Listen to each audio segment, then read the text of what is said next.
Hello friends, नमस्कार. स्वागत आहे तुमचं स्वीट अँड स्पायसी किचनमध्ये. आज आपण झटपट तयार होणारे रव्याचे आप्पे बनवणार आहोत. तसेच याच्यासोबत आपण ओल्या नारळाची चटणीसुद्धा तयार करणार आहोत.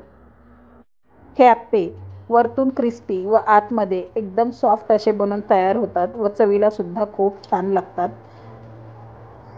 चला तर मग आपण बनवूया आजची रेसिपी. या भांड्यामध्ये इथे मी 3 वाटी बारीक रवा घेतलेला आहे. 1 वाटी किसून घेतलेला गाजर घालायचा आहे. 1 बारीक चिरून घेतलेला कांदा घालायचा आहे. थोडीशी कोथिंबीर घालायची आहे. आता याच्यामध्ये आपल्याला 1 वाटी दही घालायचं आहे. दही घातल्यानंतर चवीप्रमाणे मीठ घालायचं आहे. आता याच्यामध्ये अर्धा ग्लास आपल्याला पाणी घालायचं आहे. आता हे सर्व आपल्याला व्यवस्थित असं मिक्स करायचं आहे. आता याच्यामध्ये आपण पाणी थोडं थोडंच घालणार आहोत. आता इथे हे मिश्रण मी व्यवस्थित असं मिक्स केलेलं आहे. याच्यामध्ये आपण आणखी पाणी घालूया. इथे मी आणखी अर्धा ग्लास पाणी घालत आहे.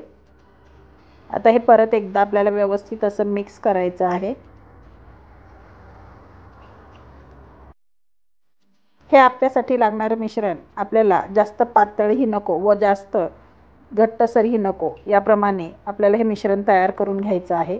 आता हे मिक्स झालेलं आहे. इथे तुम्ही पाहू शकता हे मिश्रण याप्रमाणे आपल्याला तयार करायचं आहे. आता याच्यावरती एक झाकण ठेवून आपण हे साईडला ठेवून देऊया. 5 ते 10 मिनिटे हे मिश्रण आपल्याला ठेवून द्यायचं आहे. आता आपण चटणी बनवूया. इथे मी अर्धा वाटी भाजलेले शेंगदाणे घेतले आहेत. 1 वाटी किसून घेतलेला ओला नारळ घ्यायचा आहे. 3 ते 4 लसूण पाकळ्या घालायच्या आहेत. 2 ते 3 हिरव्या मिरच्या घालायच्या आहेत. अर्धा चमचा जिरे घालायचे आहेत. थोडीशी कोथिंबीर घालायची आहे. चवीप्रमाणे मीठ घालायचं आहे. 1 चमचा साखर घालायची आहे. आता हे आपल्याला मिक्सरला फिरवून घ्यायचं आहे. आता याच्यामध्ये आपल्याला थोडंसं पाणी घालून हे मिक्सरला फिरवून घ्यायचं आहे. आता इथे आपली ही चटणी तयार झालेली आहे. आपण एका भांड्यामध्ये काढून घेऊया. ही ओल्या नारळाची चटणी तुम्ही कशासोबतही खाऊ शकता. इडली, डोसा, उत्तप्पा, आप्पे ही चटणी खूप छान लागते. आता या चटणीसाठी आपण तडका तयार करूया. इथे मी तडका पॅनमध्ये 2 चमचे तेल घेतलेलं आहे. तेल गरम झाल्यानंतर याच्यामध्ये आपल्याला 1 चमचा मोहरी घालायची आहे.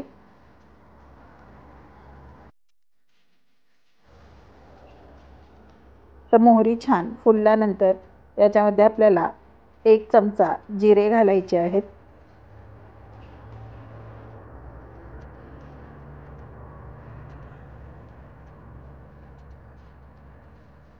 बारीक चिरून घेतलेली कोथिंबीर घालायची आहे. 1-2 मिनिटे आपल्याला हे परतवून घ्यायचं आहे. हा तडका आपला तयार झाला आहे. आपण चटणीमध्ये घालूया. तडका घातल्यानंतर ही चटणी आपल्याला मिक्स करून घ्यायची आहे.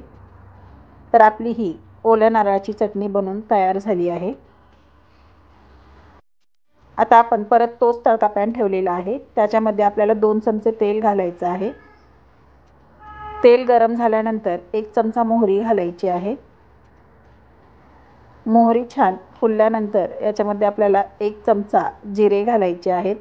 हा तडका आपण आप्यांसाठी तयार करत आहोत. आता याच्यामध्ये आपण जिरे घालूया. थोडीशी बारीक चिरून घेतलेली कोथिंबीर घालायची आहे. आता हा तडकासुद्धा आपला बनवून तयार झाला आहे. आपण जे आप्पे तयार करण्यासाठी सारण तयार केलं आहे त्याच्यामध्ये हा तडका घालायचा आहे. 1 चमचा खाण्याचा सोडा घालायचा आहे. थोडंसं पाणी घालायचं आहे. हे व्यवस्थित असं मिक्स करायचं आहे. तुम्ही खाण्याच्या सोड्याऐवजी इनो घातला तरीसुद्धा चालेल. आता हे आपण व्यवस्थित मिक्स करून घेऊया. इथे मी आप्याचा तवा गरम करण्यासाठी ठेवला होता. आता याच्यामध्ये आपल्याला तेल घालायचं आहे. हा तवा आता गरम झालेला आहे.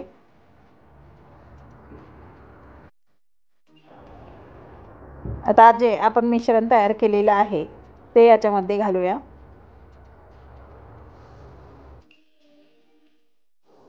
ना पीठ आंबवण्याचं टेन्शन, ना डाळ किंवा तांदूळ भिजत घालण्याचं टेन्शन.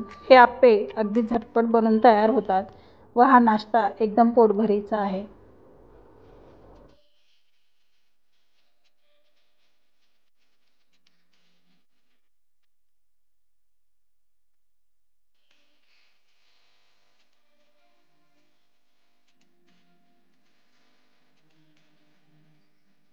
आता याच्यावरती एक ताट झाकून आपल्याला 4 ते 5 मिनिटे खालच्या साईडने भाजू द्यायचं आहे. 4 ते 5 मिनिटानंतर आपण ताट काढून पाहूया. आता वरची साईड पूर्णपणे सुकलेली आहे. आता आपण हे आप्पे पलटवून घेऊ. हे अगदी सहज असे पलटत आहेत व ते छान फुललेले आहेत. आता आपण हे सर्व आप्पे पलटवून घेऊया व खालच्या सुद्धा साईडने हे आपल्याला एक 3 ते 4 मिनिटे छान खरपूस असे भाजून घ्यायचे आहेत. 3 ते 4 मिनिटानंतर हे आप्पे आता दोन्ही साईडने छान असे भाजून तयार आहेत. आपण एका ताटामध्ये काढून घेऊ. अशा प्रकारे आपले हे इन्स्टंट रव्याचे आप्पे बनून तयार झाले आहेत. हे रव्याचे आप्पे व ही ओल्या नारळाची चटणी चवीला खूप छान लागते. या रव्याच्या आप्प्याची रेसिपी तुम्ही नक्की ट्राय करा. तुम्हालाही खूप आवडेल. तुम्हाला आजची ही रेसिपी कशी वाटली हे कमेंट बॉक्समध्ये मला नक्की कळवा. तुम्ही जर माझ्या चॅनलला सबस्क्राईब केले नसेल तर सबस्क्राईब करा, लाईक आणि शेअर करा. तसेच बेल आयकॉन क्लिक करा. वेळात वेळ काढून तुम्ही माझी रेसिपी पाहिल्याबद्दल खूप खूप धन्यवाद.